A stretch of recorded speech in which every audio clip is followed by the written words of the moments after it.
Hey guys, tonight we begin with something a little darker.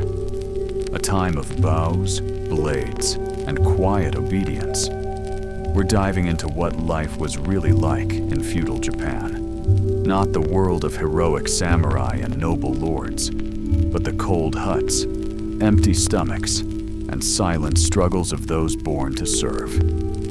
Forget the romantic myths of honor and elegance. The truth is, you probably wouldn't last a single day. So, before you get comfortable, take a moment to like the video and subscribe. But only if you genuinely enjoy what I do here. And let me know in the comments where you're tuning in from and what time it is for you. It's always fascinating to see who's joining us from around the world. Now, dim the lights, maybe turn on a fan for that soft background hum. And let's ease into tonight's journey together. You wake before the sun does your eyes open to the smell of damp straw and your own sweat. There's no pillow, no mattress, just a bundle of old rushes beneath your back and a thin, fraying blanket clinging to your chest. It's cold, the kind of cold that creeps into your bones and makes you wish you hadn't woken at all. But you have. And so, the day begins. You're home. More hut than house. The ceiling is low, the walls are thin, and every breeze finds a crack to slip through. You live in a minka, a small thatched-roof peasant home. It's not yours. Nothing here is. Not the tools, not the land, not even the rice bowl. Everything belongs to your daimyo, your lord. And you belong to him too. You sit up slowly, joints protesting. Your knees crack. Your back aches. Your body remembers yesterday's labor better than you do. Beside you, your younger brother stirs. He doesn't speak. No one does yet. Speaking without purpose is disrespectful, even among family. You slide open the wooden shutter. A gray fog settles over the fields. The sun hasn't risen, but already the crows are awake. And so must you be. The hearth is cold. You shuffle to the irori, the sunken hearth in the center of the room. Last night's coals are dead. No warmth, no fire. You try to reignite it with dried twigs and a single breath of prayer. The smoke stings your eyes. There's no breakfast yet. Only the hope of rice, if anything is left from the storehouse. You sip a small bowl of lukewarm barley tea. It tastes like water that once thought about becoming flavor. Before you stand, you bow not to a person, to a spirit. You kneel before the kamidana, a tiny wooden shrine shelf. Inside, a piece of white paper, a strand of sacred rope, a small ceramic cup with yesterday's offering of salt. You bow twice, clap twice, bow again. It doesn't matter how hungry you are, or how tired, or how cold. First, you show respect. Then, you begin. You step outside and feel smaller. Outside, mist clings to your legs. The path is muddy. Your feet are already wet. The air smells of manure, smoke, and morning silence. You look to the east. The castle looms in the distance. Even its shadow feels heavy. You bow, not because anyone sees you, but because you must. The land watches. The ancestors listen. The rooster cries. You move. No time to stretch. No time to sit. Your first job is to carry water from the stream. 2 buckets, balanced on a yoke over your shoulders. It cuts into your collarbone. 1 step, and the cold splashes against your legs. But you don't stop. Because if the household doesn't have water, by the time the elder wakes, you'll be the reason the entire family gets punished. Your thoughts are not yours. You think of food, but quickly dismiss it. You think of running, but where? To what? You think of yelling, but your voice wouldn't echo past the trees. So instead, you breathe. 1 step, 1 drop, 1 prayer, bowing before breakfast. The buckets hit the ground with a soft thud. Your shoulders are sore, Your knees are damp, and your day hasn't even really started yet. You've brought the water, but you haven't earned your place just yet. Because in feudal Japan, before you eat, before you work, before you even speak, you bow. The head of the household awaits inside the hut. The eldest male sits by the hearth, not speaking, not moving, just waiting. He doesn't need to say anything. His silence is sharper than any word. You kneel on the mat, your back straight, eyes down, and you bow, low and long. You hold it, longer than your legs like, longer than your breath wants. Because if you rise too early, you insult the name. And no one forgets that. Everyone bows, even children. Your little sister, barely 6, mimics the motion. She stumbles. Your mother corrects her silently with a small tap. There's no scolding, just correction. Even inside the family, hierarchy is law. Even love wears structure. And so you kneel, again, to your father, to your grandfather's memory, to the land, the shrine, again. A second bow goes to the household spirit. You place a pinch of rice at the kamedana, not because there's extra, but because it's owed. The gods always eat first, even if your own stomach howls. You bow, twice, clap, bow again. The rhythm feels automatic, but not hollow, because faith here is survival. Before food, there is order. You pick up a broom made of bound reeds and sweep the doorway. The dust goes out.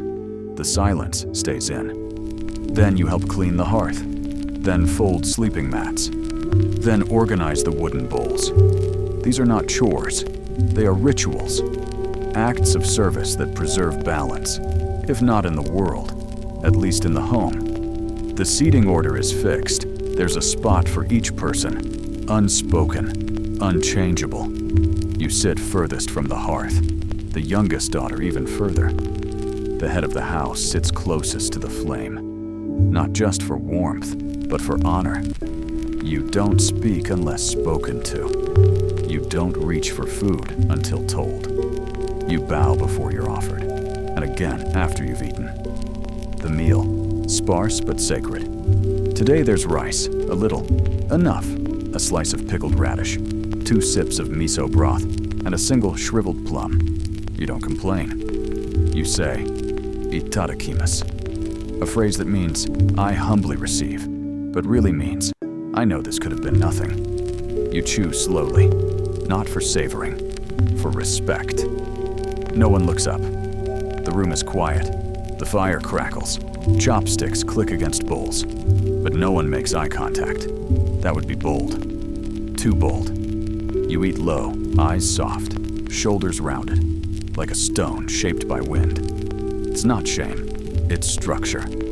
And in that structure, there is peace.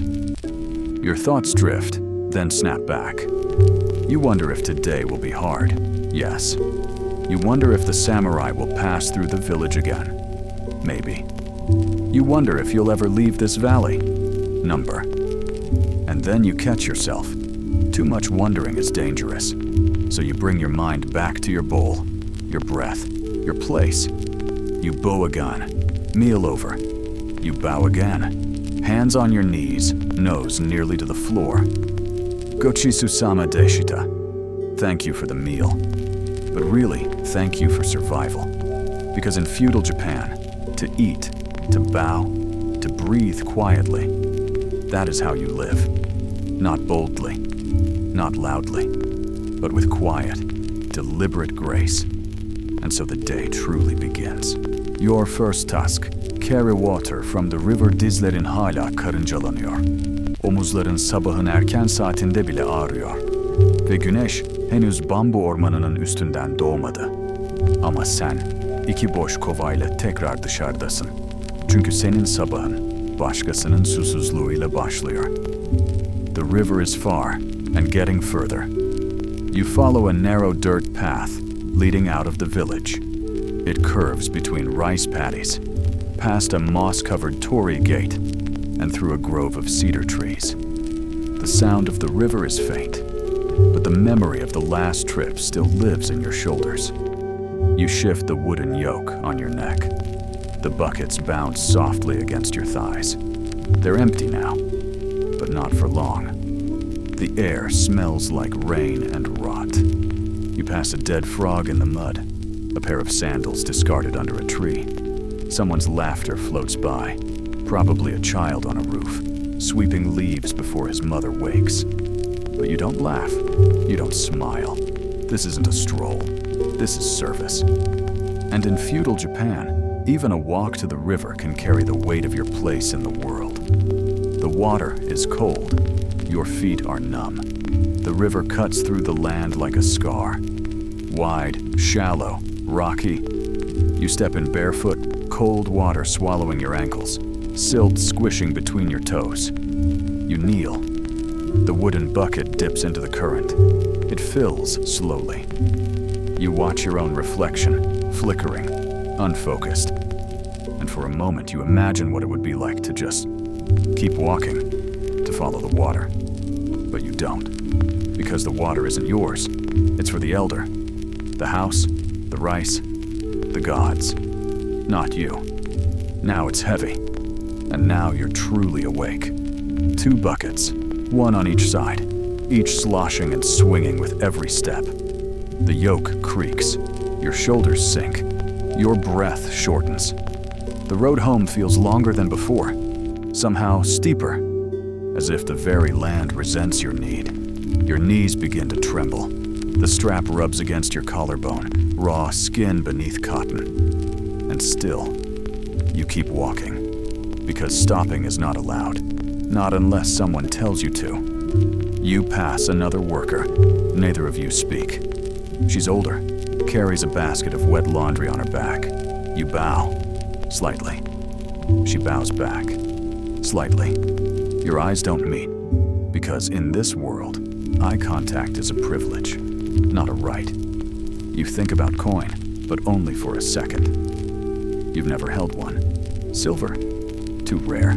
Copper? Belongs to the merchant class. You live on rice, on grain, on duty.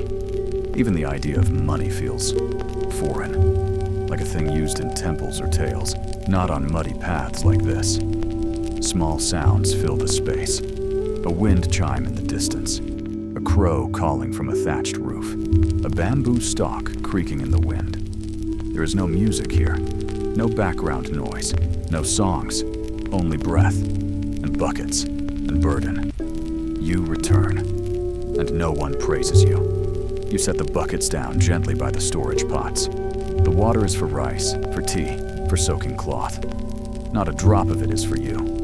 You bow, not to anyone, really, just because you've been taught to bow when finishing something. And then, you turn to the next task. There is no pause, no well done, just a life waiting to be served. But you carry more than water, you carry the weight of obedience, the pressure of being unseen, the ache of unspoken rules, and still you walk, still you bow, still you serve.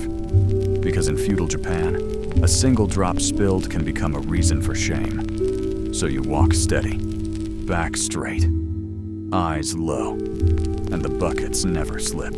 The overlord's rice field. You leave the village path and enter the field. Not your field, not your families, not your villages. This is the overlord's land, the daimyo, and everything that grows here, every stalk of rice, every handful of grain belongs to him. Even your labor, especially your labor. The morning mist has burned away. The sun rises fast. No clouds today. No mercy either. You wipe sweat from your brow before you even begin. The humidity settles into your skin like another layer of clothing. You look around. Dozens of others are already there, kneeling, bending, moving in silent rhythm. No one speaks. No one sings. There is only the sound of shifting soil and breath. You remove your sandals before entering the mud. The water in the paddy is ankle deep. Warm, murky, home to insects, leeches, and something that just brushed against your toes. You step in. The mud pulls at your feet. Each step is a struggle, but your face remains still.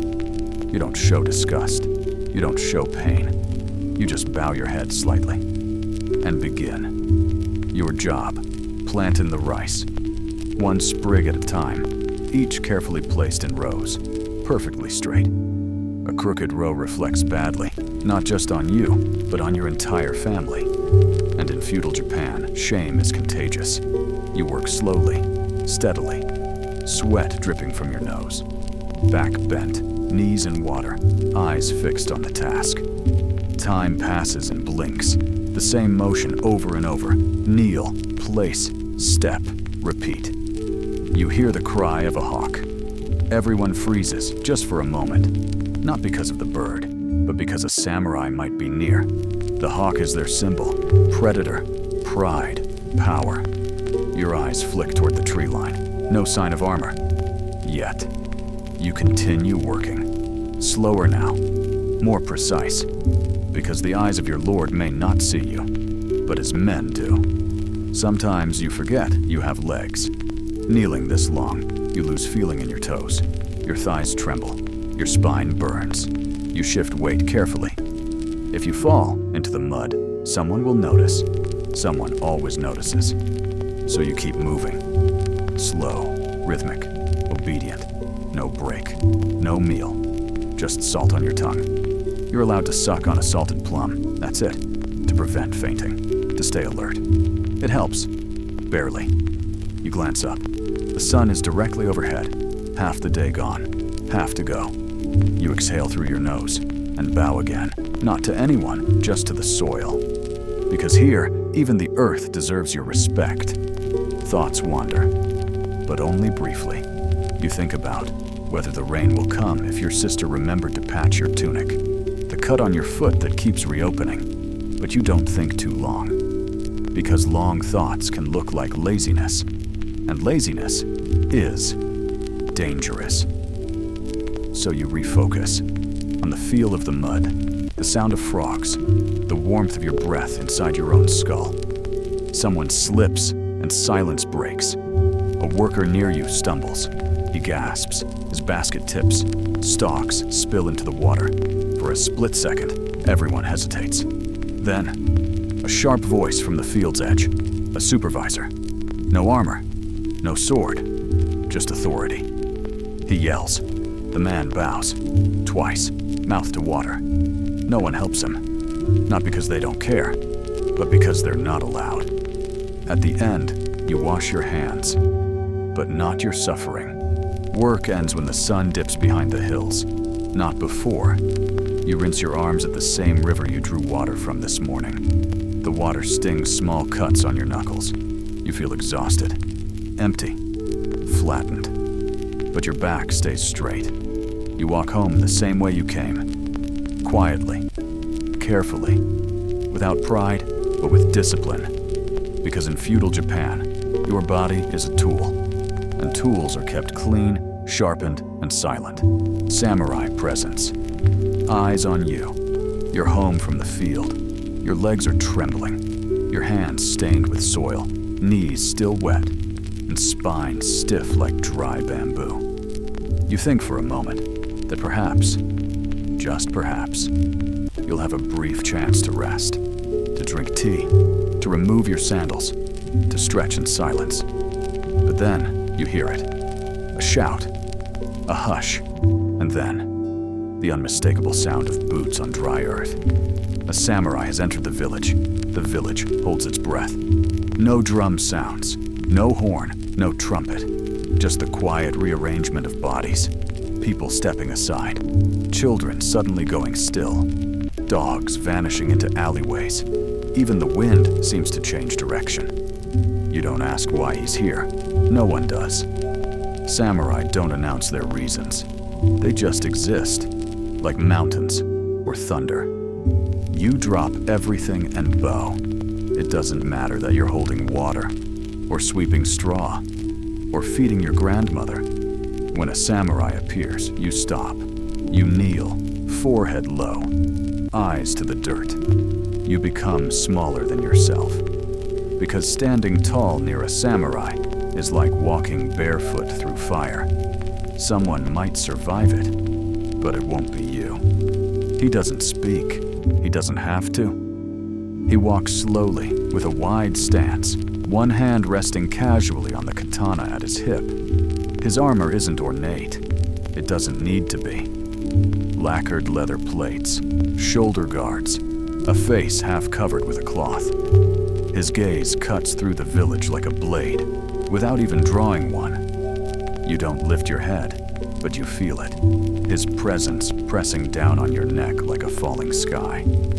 Even the airbows, you can hear people breathing, carefully. Mothers hold babies tighter. Fathers keep their sons behind them. Elders remain motionless, as if one cough could lead to ruin. The samurai walks past, not running, not slow, just deliberate, like someone who knows he could kill and be thanked for it. What is he thinking? You'll never know. Maybe he's inspecting the rice. Maybe he's searching for someone. Maybe he's bored, or angry, or testing you. It doesn't matter. His reasons belong to his class, his caste. He could take a chicken, a house, a life, and the village would bow deeper in return. Your body hurts, but you don't move. Your knees dig into gravel. Your shoulders burn from staying still. A mosquito lands on your neck. You do not swat it, because moving now, even slightly, would be seen. And being seen by a samurai is not always a good thing. You try not to think. Don't think about the blade at his side, the man last year who spoke too loudly, the story of a boy who looked up too soon. Don't remember the punishment pole, the sound of a sword leaving its scabbard, or the silence that followed. Just bow, just breathe, just hope. And then he speaks to someone else. A brief word to the village elder. Sharp, measured, final. You don't hear what he says.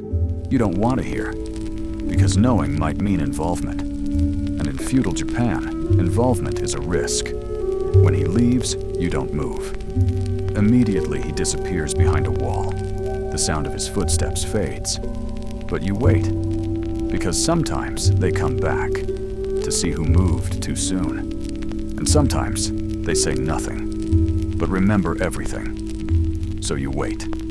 Then bow once more, deeper this time, before rising. Your legs scream, your heart races, but your face remains still. Because the samurai might be gone, but his shadow stays. You wonder what it's like to be him, to hold a sword, to never bow, to walk where you please, to live outside of fear. But then you remember, even they serve someone. The shogun, the code, the silence. No one is truly free here, only layered in different chains. And, as the sun sets, the village breathes again. Someone lights a small fire. A woman sweeps the path. Children reappear. But no one talks about it. Not the visit. Not the bowing. Not the fear. It dissolves into the soil, into the wind, into the evening. Like all things in feudal Japan that cannot be changed, it is endured.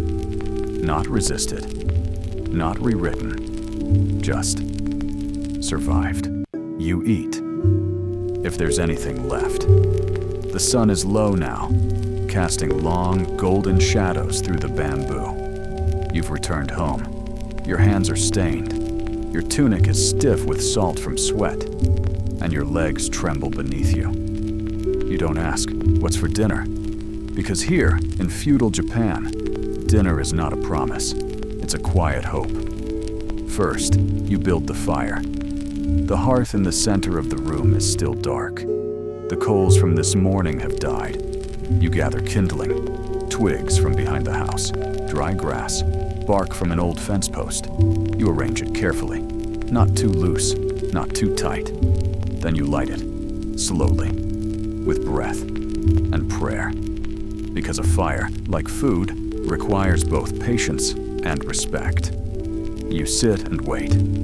Your grandmother stirs a pot suspended above the flames. Inside, a handful of rice, a few shaved roots, perhaps a strip of dried fish if luck allowed. You sit still, not because you aren't hungry, you're starving, but because movement implies impatience, and hunger here is something to be hidden, like shame, like weakness. The bowls come out, slowly. 5 wooden bowls, each one handmade, each one filled according to order. Eldest male, elder woman, adult sons, younger children. You know your place. You don't question it. You bow before receiving the bowl. You say, "Itadakimasu," but what you mean is, "Thank you for remembering I exist." The meal is not a celebration. There is no feast, no laughter, no stories, just quiet chewing, the occasional slurp, and the snap of a twig in the fire. Your portion is small, maybe 10 bites. A few grains of barley cling to the edge of the bowl. You scrape them carefully so nothing is wasted. Even if the food is bland, or cold, or half-burnt, you eat with gratitude. Because hunger, here, is the natural state. You smell better food nearby. A neighbor is roasting fish. The scent sneaks through the thatch roof, into your nose, into your memory. You remember the last time you ate fish, your sister's wedding, 2 years ago. You close your eyes and swallow it down. Not the memory, the envy. Because envy is poison, and poison brings shame. And shame is harder to wash than hunger. You think about the lords. You picture their long wooden tables, their porcelain bowls, their steaming pots of white rice, thick sauces, fresh-cut fruit, sweet cakes. You wonder, do they ever feel full and guilty at the same time? Or just full? A child sneezes, and everyone stops. Your little cousin sneezes mid-bite. Your grandmother looks up, not with anger, with caution. Because sickness in this household means less work and more mouths. She checks the child's forehead. Nothing is said. But you all eat faster now, because if someone is falling ill, you may not have time to finish tomorrow's meal. When it's gone, you thank the silence. Your bowl is empty. You tilt it forward, showing your respect. Gochi susama deshita. No one claps. No one smiles. But for a moment, the fire flickers gently. And you feel, not full, but acknowledged. And in a life built on obedience and scarcity, that is more than enough. You're still hungry, but you're used to that. You don't complain. You don't beg. You don't ask for more. Because there is no more. You curl your legs under you, wipe your fingers on your sleeve, and watch the last few flames rise from the coals. There is no dessert, no second plate. No, what should we eat tomorrow? There is only, will we eat tomorrow? Eat. Sick? Keep working. You wake before the rooster. The mat beneath you is damp, not from rain, but from sweat. Your body is hot, not the comforting kind, but the kind that radiates behind the eyes and makes the world tilt sideways. Your throat aches. Your joints hum with dull pain. You cough once, quietly, because if you cough too loud, they'll know. And if they know, you'll have to work harder to prove you're still useful. No one asks if you feel okay. You sit up slowly. Your vision swims. The air feels thicker this morning, like fog inside your lungs. But no one turns toward you. No one says, "Are you all right?" No one offers rest. Because rest, in your world, is not given. It is stolen. And stealing is dishonorable. The buckets wait, like always. The water still needs fetching. The hearth still needs feeding. The old must still eat. The young must still be washed. So you stand. Not because you're ready, but because there's no other option. The pain in your knees is sharper today. So is the noise of your breath. But your face must remain still. Your body can break. Your discipline cannot. You join the others in the field. No one looks at you differently, because no one looks at you at all. You kneel in the flooded field, mud licking your calves, fingers numb from the cold water. Each time you move your arms, your chest aches. Each time you shift your weight, your ribs crackle like old wood. You bite the inside of your cheek to stay silent.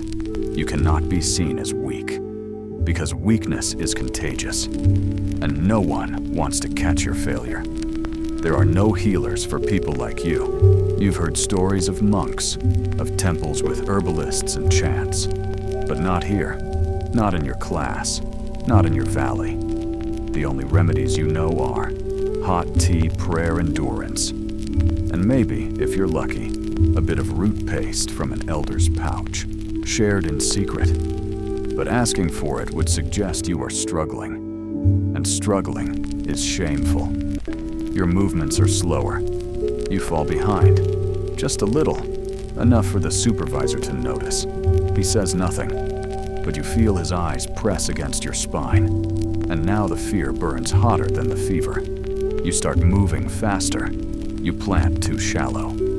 Someone nearby sighs. Mistakes make others look bad, and that is worse than being sick.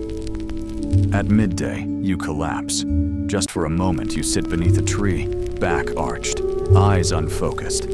Your bowl of barley tea trembles in your hand. Your lips are cracked. You can't feel your fingers. A woman beside you glances over, but says nothing. She offers a pickled plum. You bow once, accept, chew slowly. The salt burns your tongue, but you thank her with your silence. You pray without hope. That night, you kneel before the Kamidana again. Your head swims, your knees crack. You light a small candle. Its flame dances unevenly, like your breath. You whisper to the gods, not for healing. You know better. You ask for strength, or if not that, invisibility. Because in feudal Japan, a sick body is a problem, but a missing one is worse. You sleep, but not fully. Your mat offers no relief. Every turn is a whisper of pain. Your dreams are full of rain and cold metal, but no one knows. Tomorrow, you'll rise again. Not healed, not better, but hidden behind duty. Because sickness doesn't pause the world. And in your world, if you don't work, you disappear.